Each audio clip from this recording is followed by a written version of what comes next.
On June 16, 2023, I lost the love of my life to a months-long battle with stage 4 triple-negative metastatic breast cancer.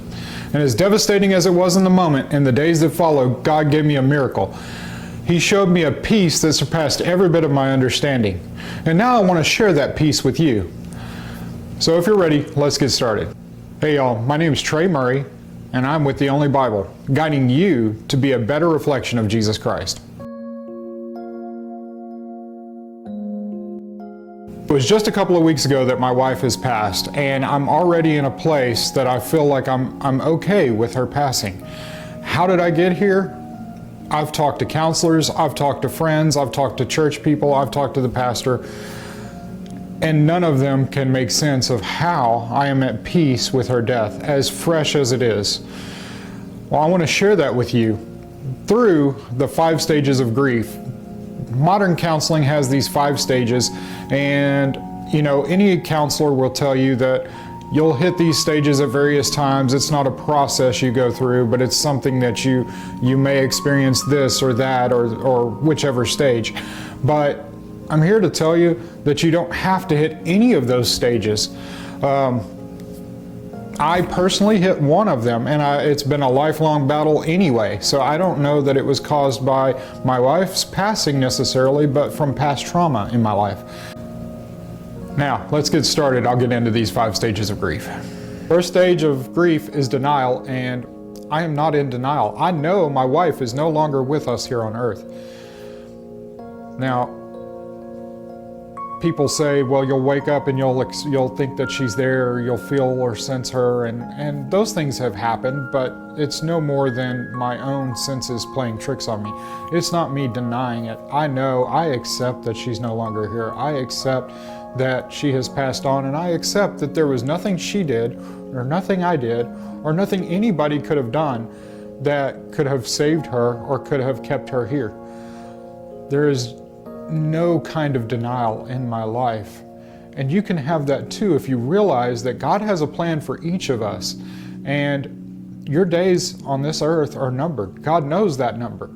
And when you realize that God knows that number, and while He may not cause you to die, He may not cause your death, He knows your death, and He knows when it's coming. And so when you realize this, when you understand that God is in complete control, then you know you can let go of that and let go of that person. He heals the brokenhearted and binds up their wounds. Psalm 147:3. The second stage of grief is anger. And I know there's no one to be angry at. If it was nobody's fault, if God didn't cause it, if all of these things didn't occur, and nobody was at fault, then there is no anger. Now I get it. If you lost a loved one due to some violence, due to some accident, due to somebody's negligence, I get that there's probably anger there. My wife passed from a disease. Do I hate cancer? Yes. Am I angry with cancer? Yes. But cancer is kind of some thing, right? It's not a person. It's no one that I can direct anger at. I could be mad at the doctors for maybe misdiagnosing, or perhaps for maybe some of the steps they took in trying to save her life. But you know what? I was asking them to do those things, and I was asking them to care for her while she was in the hospital. And she wanted to do everything she could to fight this disease. And so I can't be angry at them for that, and I can't be angry at God. God gave us life. He gave me 24 years with this wonderful woman. 25 if you count dating. And man, I'm gonna tell you, I love her dearly. But I know she doesn't want me to sit and just think about her for the rest of my life. There'll be times I'll think about her. There'll be times I'll experience things that'll remind me of her. There'll be times that I cry.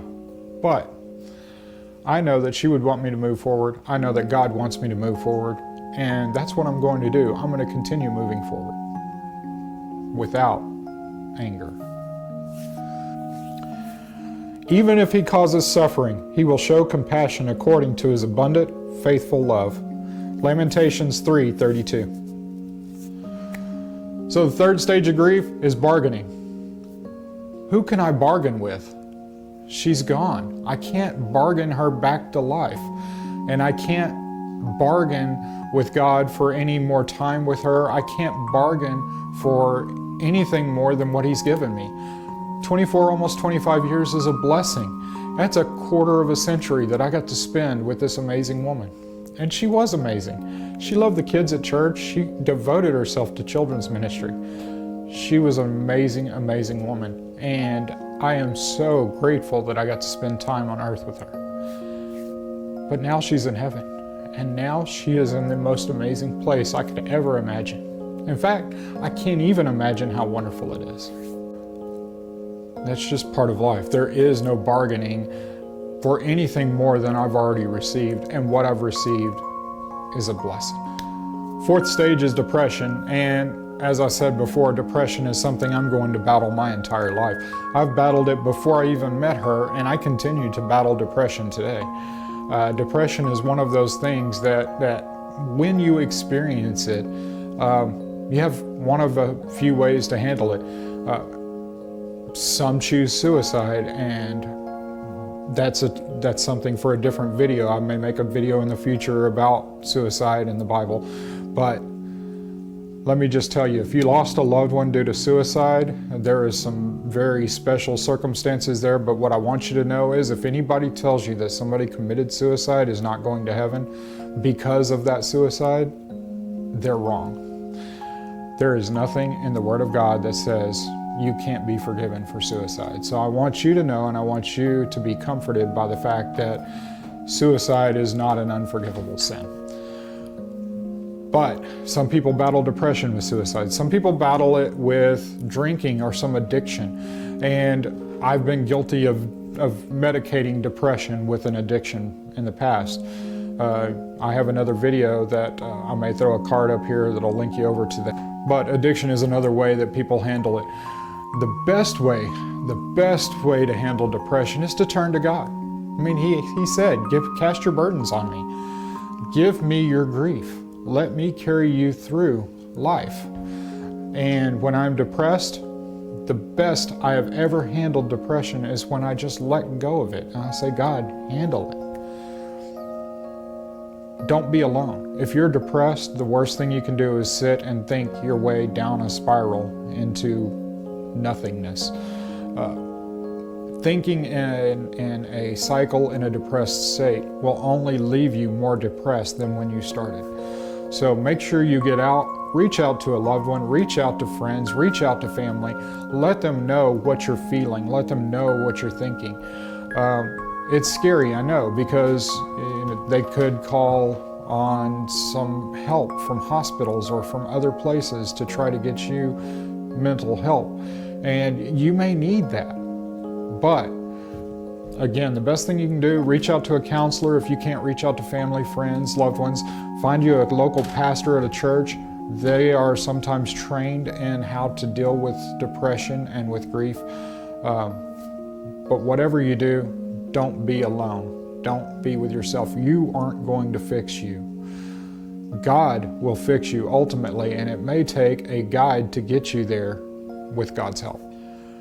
On this mountain he will destroy the burial shroud, the shroud over all the peoples, the sheet covering all the nations. He will destroy death forever.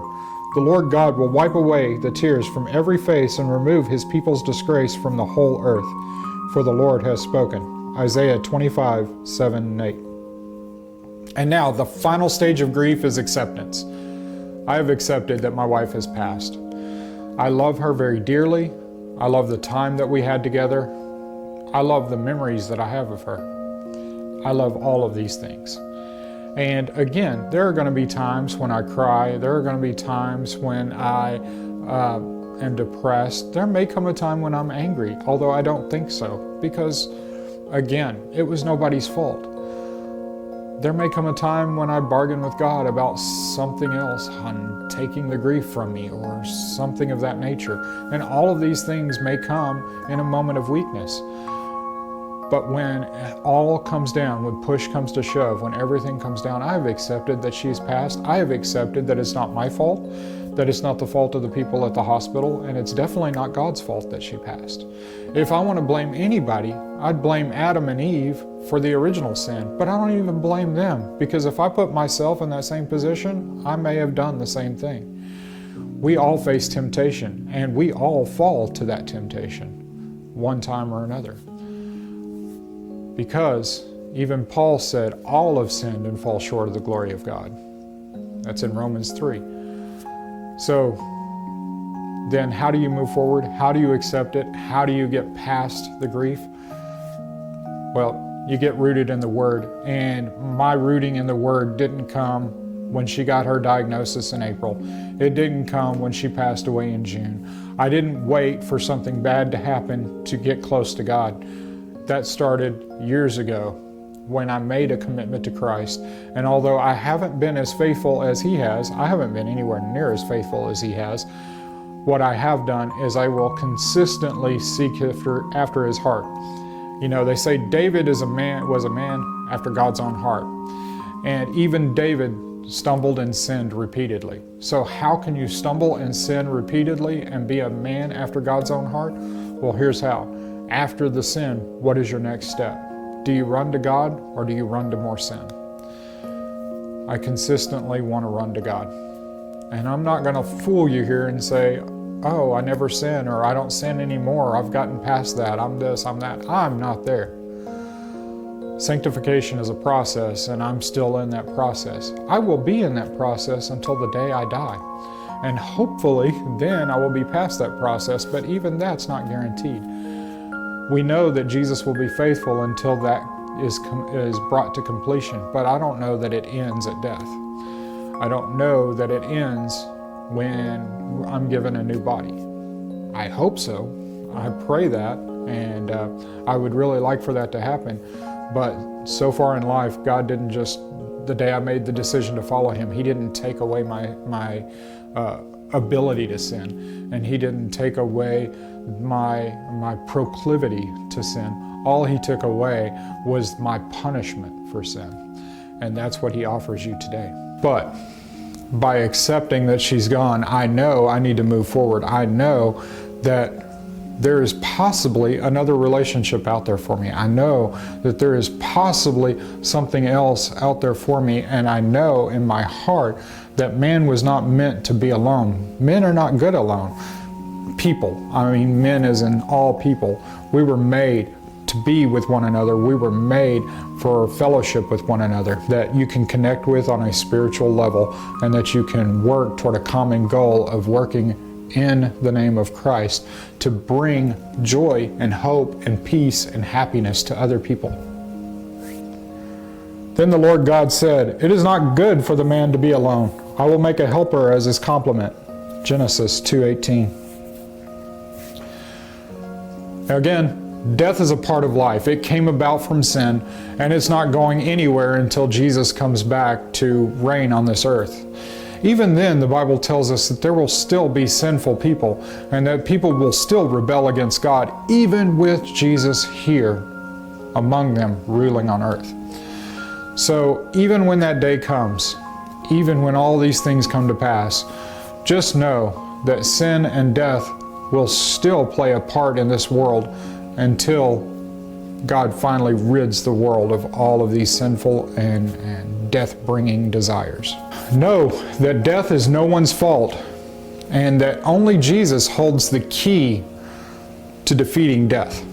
Jesus defeated death on the cross. He died for your sins, because your sins bring about death. So when you accept Jesus Christ as your Savior, you too get to share in the joy of defeating death, of knowing that even if you pass from this earth, you will be with Him in heaven, and you will continue to live for all eternity. And realize, death no longer holds any power because of Christ's sacrifice. Because He died, we get to live. And we get to make that choice. Do you want to die? Do you want to pass away and then be gone forever? Because that's what He offers when you don't accept Him. The choice to not accept Him is choosing to live life apart from Him, and life apart from God and Jesus is death. And death is an eternal torment. It's not just, I'm gone into oblivion, I cease to exist. It's, I know for the rest of eternity I am spending life away from the one person who can give life, who gives joy, who gives peace, who gives happiness, who gives all of these things. The opposite of life with Jesus is death apart from Him. And that death robs you of all joy, hope, peace, happiness. So I encourage you, please, if you haven't accepted Christ, find someone you can talk to, find a pastor, find a friend who is a Christian, find somebody. Get into the Bible. Just pick up a Bible. The Gideons will give you one for free. Get into the Bible. Go to a hotel, open a drawer. There's a Bible in there. They're okay if you take it. It's meant to be taken. But know that what's written in here is God's love song to His creation. He loves you. He cares for you, and He doesn't want you to live eternity apart from Him. So if my wife's death can bring anything, I hope it brings you clarity. I hope it brings you hope and peace and joy and love in accepting Christ as your Savior. When this corruptible is clothed with incorruptibility, and this mortal is clothed with immortality, then the saying that is written will take place. Death has been swallowed up in victory. Death, where is your victory? Death, where is your sting? Now the sting of death is sin, and the power of sin is the law. But thanks be to God who gives us the victory through our Lord Jesus Christ. Therefore, my dear brothers, be steadfast, immovable, always excelling in the Lord's work, knowing that your labor in the Lord is not in vain. 1 Corinthians 15, 54 through 58. So I want to thank you for watching this video, and thank you in advance if you leave any kind comments below. I appreciate them all. Again, don't let my wife's death be in vain. Don't let somebody who labors for you in ministry, don't let their efforts be in vain. Seek the Lord. Search for Him with your heart, with your mind, and with your soul. Pick up the Bible, read it. Find the love God has for you. Ask the Holy Spirit to help you understand it. If there are things in here that are hard for you to understand or grasp, if there are ideas in here that maybe you don't agree with, realize you are a corruptible human being, and you have been corrupted. The Lord is incorruptible. And if He's incorruptible, then what's written here is what God wants for all of us. Realize too that this is a historical document. The Bible is a historical document. So not everything written in here is a command for you. It may be a warning. It could be just some bit of wisdom that you're to carry with you. But know that everything in here is true, and everything in the Word is the honest outpouring of the Spirit's will for your life.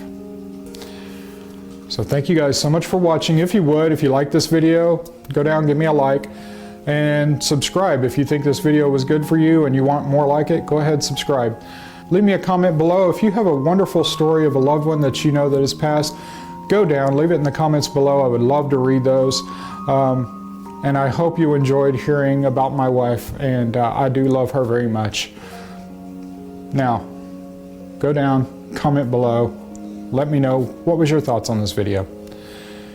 And then share it with your friend. If you know somebody that's recently lost a loved one, then I encourage you, share this video with them. Hopefully it will bring them some measure of peace, and hopefully they can work their way through those 5 stages and come to a realization that ultimately God is in control. Thank you guys so much for watching. Take care. God bless.